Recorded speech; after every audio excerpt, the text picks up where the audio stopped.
Hindi question answer series में आपका स्वागत है। तो चलिए वीडियो को शुरू करते हैं। निम्नलिखित विकल्पों में यह शुद्ध है। अब देखो यहाँ पे पराधीन की संधि विच्छेद आपको दे रखी है, तो आपको इसमें से सही ऑप्शन को चूज करना है। तो मैं डायरेक्ट आंसर बता रहा हूँ, बाकी आप भी देखते रहिएगा साथ साथ। तो जो पहला है, यानी कि निम्नलिखित विकल्प में शुद्ध है, पराधीन की जो संधि विच्छेद होगी वो कौन सी होगी, तो इसका ऑप्शन ए सही है। एक्चुअली परधन आधीन होगा तो ये पराधीन होगा, ठीक है। आधीन नहीं, अधीन, हाँ, परधन अधीन, तो पराधीन बनता है। उच्चारण का सही संधि विच्छेद है। उच्चारण का सही संधि विच्छेद इसमें से कौन सा होगा? ऑप्शन डी होगा आपका, उत्तधन चारण। और उत पे तो पे हमेशा हलंत होगा, इस चीज का ध्यान रखना। हिंदी में छोटी छोटी चीजों को ध्यान रखना पड़ता है। महाशय शब्द का सही संधि विच्छेद है, जो महाशय है इसका सही संधि विच्छेद होगा आपका ऑप्शन सी, महाधन आशय, ठीक है। आगे देखिए, पावन शब्द का सही संधि विच्छेद है। अब जो पावन है तो इसका सही संधि विच्छेद हो जाएगा आपका ऑप्शन डी, पौधन अन, पावन, ठीक है। उल्लास शब्द का सही संधि विच्छेद होगा, अब जो उल्लास है इसका सही संधि विच्छेद आपका उत्तधन लास होगा, तो पे हमेशा हलंत आएगा यहाँ पे, ठीक है। आगे देखिए, निम्नलिखित में यण संधि कौन सी है? अब यण संधि की बात हो रही है यहाँ पे, तो इसका आपका जो सही एग्जाम्पल है यहाँ पे यद्यपि है। इसमें हमें आपके जो है यण संधि, बाकी में एक एक महौजस्य और सदैव में कौन कौन सी संधियाँ आई होंगी जरा कमेंट करके बताना, ठीक है। निम्नलिखित में से वृद्धि स्वर संधि कौन सही है?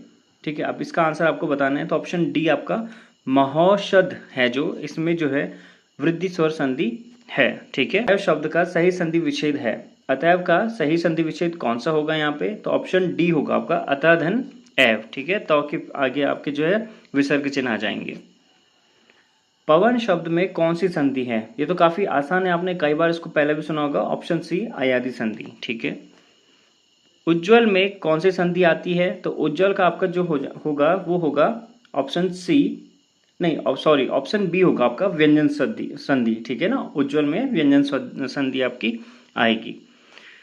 अन्वेषण का शुद्ध संधि विच्छेद, अब जो अन्वेषण है इसका सही संधि विच्छेद क्या होगा अन्वेषण का?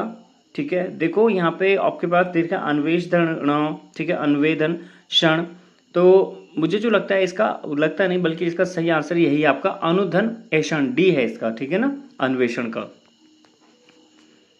यण संधि का संबंध किस संधि विशेष से है? व्यंजन संधि, विसर्ग संधि, स्वर संधि या दीर्घ संधि, मतलब किस इनमें से किसके साथ यण संधि का विशेष संबंध होता है, ठीक है ना, ये आपको बताना है। तो इसका जो सही आंसर हो जाएगा वो स्वर संधि से, क्योंकि स्वर से इसका संबंध होता है, ठीक है। नवोड़ा का संधि विच्छेद क्या है? नवोड़ा का संधि विच्छेद, ठीक है, तो इसका आपका सही आंसर हो जाएगा नवधन ऊड़ा, ठीक है, बड़ी ऊ आएगी यहाँ पे, ठीक है, इसलिए वो ऊ का ओ हुआ है।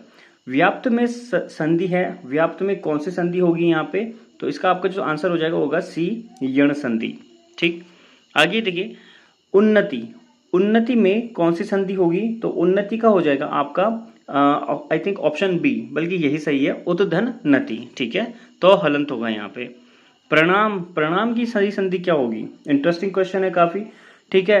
देखो प्रोधन मान भी लिखा है, ठीक है, प्रणाम प्रणाधन मौ भी लिखा है, तो मेरे मतलब जो सही आंसर इसका वो होगा बी, ठीक है, ये होगा आपका प्रोधन नाम, प्रणाम, ठीक है।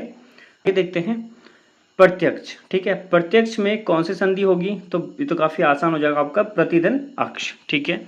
स्वेच्छा, स्वेच्छा में कौन सी संधि होगी यहाँ पे? तो स्वेच्छा में आपकी हो जाएगी रुको, इसका ऑप्शन देखिए, स्वधन इच्छा, सुधन इच्छा, ठीक है, तो इसका हो जाएगा आपका ए, ठीक है, सुधन इच्छा स्वेच्छा, ठीक है, ओ प्लस ई, ए बनेगा। सरोज, सरोज में कौन सी संधि होगी? इंपॉर्टेंट है, इसको आप नाम से भी याद रख सकते हैं, किसी का नाम सरोज हो सकता है, तो मेरे हिसाब से इसका जो आपका सही आंसर होगा वो ऑप्शन बी होगा, सरदन जौ, सर के आगे जो है यहाँ पे विसर्ग आएंगे तब वो सरोज बनेगा, ठीक है। मनोहर, ठीक है, अब मनोहर है तो मनोहर में कौन सी संधि होगी आपकी? मनोहर में आपकी हो जाएगी ए, मनहधन हर, ठीक है, ओ का, ठीक है, चलिए विसर्ग नौ के बाद विसर्ग है यहाँ पे, ठीक है। जगदीश, जगदीश में कौन सी संधि होगी? ठीक है, देखो जगदीश का ऑप्शन देखो, जगत धन ईश है, तो पे हलंत लगा है यहाँ पे, ठीक है, और इसके बाद देखो जगत धन ईश है दूसरा, तो ये तो होगा नहीं, तो ऑप्शन ए ही होगा जिसमें तो हलंत है आपका, ठीक है।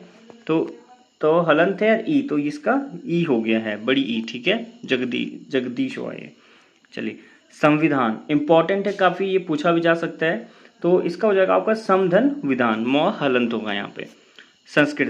संस्कृति इंपॉर्टेंट क्वेश्चन है ये भी, ठीक है, तो इसका आपका हो जाएगा समधन कृति, ठीक है, संस्कृति। आगे देखिए यशोदा, तो यशोदा में कौन सी संधि होगी आपकी, ये होगी आपकी सी, यशा धन दा, शौ के आगे जो है विसर्ग आएंगे। अंतरात्मा में कौन सी संधि होगी आपकी, तो अंतरात्मा में हो जाएगी आपकी अंतः धन आत्मा, ठीक है। मनोविज्ञान में कौन सी संधि होगी, इंपॉर्टेंट है ये भी, तो इसमें आपका हो जाएगा ऑप्शन बी विसर्ग संधि, ठीक है। अब आप इसको बताइएगा संधि विच्छेद करके कि कैसे बनेगा इसका संधि विच्छेद, ठीक है। इत्यादि शब्द का सही संधि विच्छेद होगा, इत्यादि का सही संधि विच्छेद, ठीक है, इंपॉर्टेंट है ये भी, तो इति धन आदि, ठीक। तेजोमय का सही संधि विच्छेद क्या होगा, ठीक है, ये भी इंपॉर्टेंट है, तेजोमय, ठीक है, इसका हो जाएगा आपका तेज विसर्ग आएगा प्लस में, ठीक है। हरिश्चंद्र में कौन सी संधि होगी, ये तो कई बार रिपीट हुआ है एग्जाम वगैरह में, तो इसका हो जाएगा आपका विसर्ग संधि। महाधन उदय क्या होगा, महोदय होगा, ठीक है।